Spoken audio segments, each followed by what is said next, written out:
साल में एक बार जन्माष्टमी पर ही इसे बनाती हूँ, लेकिन इतना स्वादिष्ट और परफेक्ट बनता है, पूरी साल इसका स्वाद जुबान पर रहता है।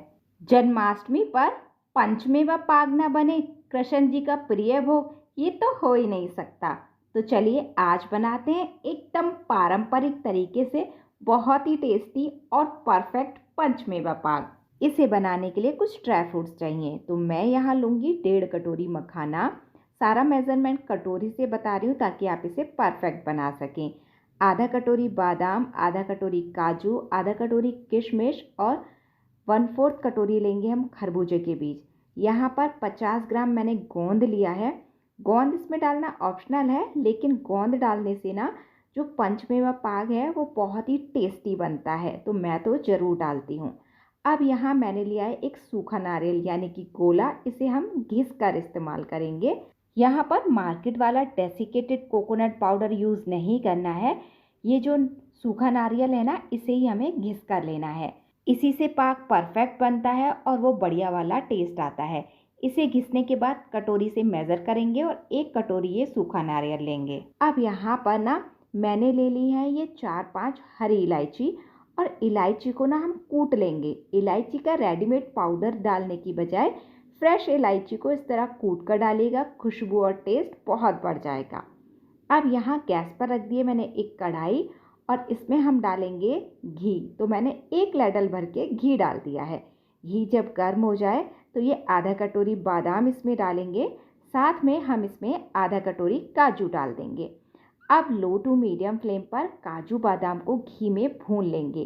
काजू बादाम को कच्चा डालने की बजाय ना इस तरह घी में भून के जब आप पंचमेवा पाक में डालेंगे तो टेस्ट बहुत बढ़ जाता है। लेकिन ध्यान आपको ये रखना है, इनका कलर बहुत ज़्यादा चेंज ना करें, ज़्यादा डार्क ब्राउन ना करें। लगभग 1.5-2 मिनट के लिए घी में भूनें और फिर निकाल लें। अब इस गरम घी में ना मैंने डाल दी है ये आधा कप किशमिश। लो फ्लेम पर इन्हें घी में रोस्ट करेंगे। जैसे ही आप इन्हें गरम घी में रोस्ट करते हैं ना, जो किशमिश है एकदम से फूल जाती हैं, और बस अब आप इन्हें बाहर निकाल लें। ये जो किशमिश है ना, बाहर निकालने के बाद फिर से उसी तरह पिचक जाएंगी जैसी पहले थी, लेकिन इस तरह घी में रोस्ट करने से टेस्ट बहुत बढ़ जाता है। तो बस ये देखिए फिर से पिचकने लगी हैं ये। अब यहाँ ये जो कढ़ाई में घी बचा है ना, इसमें हम गोंद को भूनेंगे। तो गोंद सारा एक साथ मत डालिएगा, वरना ये ढंग से फूल नहीं पाएगा। थोड़ा थोड़ा गोंद डालेंगे और गैस का फ्लेम लो रखेंगे और लो फ्लेम पर लगातार चलाते हुए इसे भूनेंगे। देखिए अच्छे से फूल रहा है ये। तो बस इसी तरह जब ये अच्छे से फूल जाएगा तो इसे बाहर निकाल लेंगे। इसी तरह सारा गोंद हम घी में फ्राई करेंगे। अब जो नारियल हमने घिसा था ना, सूखा गोला, उसे मैंने मेज़र कर लिया है, 1 कटोरी है। इसे घी में डाल देंगे और इसके साथ हम ये 1/4 कटोरी खरबूजे के बीज डालेंगे और इन्हें लो फ्लेम पर 1-1.5 मिनट रोस्ट करेंगे। इतना ही काफ़ी है, इससे ज़्यादा ना भूनें।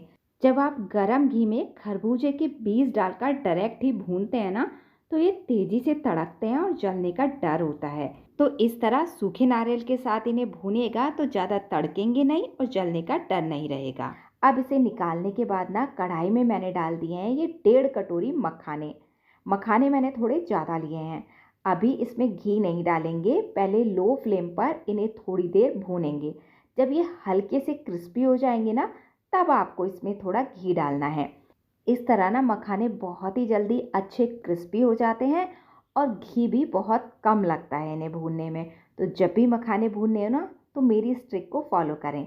तो मखाने क्रिस्पी हो चुके हैं, इन्हें निकाल लेते हैं। अब यहाँ पर ये जो गोंद हमने फ्राई करा था ना, इसे हम क्या करेंगे, इसे क्रश करेंगे।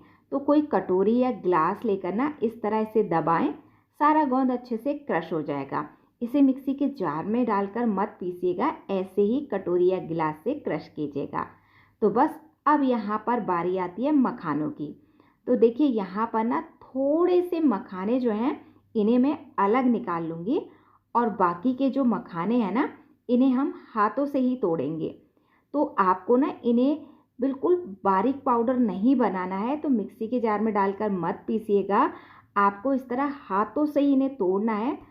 थोड़े मोटे मोटे से टुकड़े रहेंगे, तो जब आप पंचमेवा पाक को खाएंगे ना, तो ये मुंह में आएंगे तो बहुत ही बढ़िया लगेंगे। अब ये जो किशमिश काजू बादाम है ना, तो हमें क्या करना है, मिक्सी के जार में ये काजू बादाम डाल देने हैं और साथ में जो मखाने हमने अलग बचाए थे ना वो भी डाल देंगे। और अब इसे ना दरदरा सा पीसेंगे। तो मात्र आपको 1 से 2 सेकंड के लिए मिक्सी चलानी है, उसी में ये इस तरह दरदरा सा हो जाएगा। बिल्कुल बारीक नहीं करना है, इस बात का खास ध्यान रखिएगा। थोड़े थोड़े टुकड़े इसमें बचने चाहिए। अब यहाँ पर एक बड़ा बाउल ले लें और इसमें ये मैंने डाल दिया गोंद जो हमने क्रश किया था, साथ में मखाने डाल दिए, नारियल और खरबूजे के बीज जो हमने भुने थे वो भी मैंने ऐड कर दिए हैं। और इसी में हम डाल देंगे ये दरदरे पिसे हुए काजू बादाम और मखाने, और साथ में जो किशमिश हमने घी में भुनी थी वो भी मैंने डाल दी। अब ये इलायची का पाउडर डालेंगे और सारी चीज़ों को हम बहुत अच्छे से मिक्स कर लेंगे। तो ये देखिए इस तरह ये हमारा सारे ड्राई फ्रूट्स का मिक्स हो चुका है तैयार। अब जो पंचमेवा पाक बन रहा है उसके लिए चाशनी बनाएंगे। तो कढ़ाई में मैंने 2 कटोरी डाली है चीनी और 1 कटोरी इसमें डालेंगे पानी। तो जितनी चीनी ली है ना उसका आधा पानी डालना है। अब मीडियम फ्लेम पर चीनी को अच्छे से मेल्ट होने देते हैं। इसे लगातार चलाते रहेंगे। अक्सर पंचमेवा पाक बनाते समय गलती यही होती है कि चाशनी परफेक्ट नहीं बनती, जिसकी वजह से या तो पंचमेवा पाक ढीला ढीला सा रह जाता है, ढंग से जमता नहीं है, या फिर बहुत हार्ड हो जाता है। तो यहाँ मेरी बातों को आप खास ध्यान दीजिएगा। देखिए जब चीनी मेल्ट हो जाए तो 3-4 मिनट के लिए लो फ्लेम पर चाशनी को और पकाना, फिर इसे इस तरह चेक करना। इसमें इस तरह एक तार बनना चाहिए। जब एक तार चाशनी में बनने लगे ना तो बस अब चाशनी पंचमेवा पाक के लिए परफेक्ट है। अब यहाँ आपको फ्लेम जो है वो ऑफ कर देना है और अब जो ड्राई फ्रूट्स का सारा मिक्स हमने तैयार किया है ना वो सब इसके अंदर डालेंगे। ध्यान रखिएगा इस स्टेज पर फ्लेम ऑफ रखना है और इसे अच्छे से मिक्स करना है। अगर आप फ्लेम ऑन करके इसे मिक्स करेंगे तो ये तुरंत सूखा सूखा हो जाएगा और फिर ढंग से कतली जम नहीं पाएगी। तो इसे मिक्स करने के बाद फ्लेम ऑन कर दें और अब फ्लेम मीडियम रखें और इसे लगातार चलाते हुए यहाँ पकाएं। तो मैंने इसे यहाँ लगभग 2.5-3 मिनट अब और पका लिया है। और ये देखिए इसकी कंसिस्टेंसी कुछ ऐसी होनी चाहिए, ना ज़्यादा पतला ना ज़्यादा सूखा। बस अब आप फ्लेम ऑफ कर दें। और यहाँ पर ना मैंने ये एक ट्रे ले ली है स्टील की, जिसे पहले से घी लगाकर चिकना किया हुआ है। आप इसकी जगह नॉर्मल स्टील वाली प्लेट भी ले सकते हैं, लेकिन ध्यान रखिएगा उसे घी लगाकर चिकना ज़रूर कर लेना। अब ये सारा पंचमेवा पाक का मिक्स इसमें डाल देंगे और अच्छे से इसे दबा दबा कर सेट करेंगे। अब यहाँ मैं इसके ऊपर थोड़े से पिस्ता कट करके डाल रही हूँ, जिससे ये ऊपर से दिखने में बहुत ही सुंदर लगेगा। अब किसी भी लैडल के ऊपर या स्पैचुला के ऊपर थोड़ा सा घी लगा कर ना इस तरह इसे थोड़ा दबाएंगे, सेट करेंगे, जिससे ना ये ऊपर से एकदम चिकना हो जाएगा। अब इसे आप 20 मिनट के लिए ऐसे ही छोड़ दें और 20 मिनट बाद ना ये थोड़ा थोड़ा जमने लगता है। तब आपको क्या करना है, इसमें कट के निशान बनाने हैं। अगर ये पूरा हार्ड हो जाएगा तो फिर बाद में ना इसे काटने में थोड़ी परेशानी होगी। तो आप जब ये थोड़ा थोड़ा सा गीला हो ना तभी इस तरह कट के निशान बना लेना। जितने बड़े पीसेस आपको रखने हैं उस हिसाब से इसे कर लेना।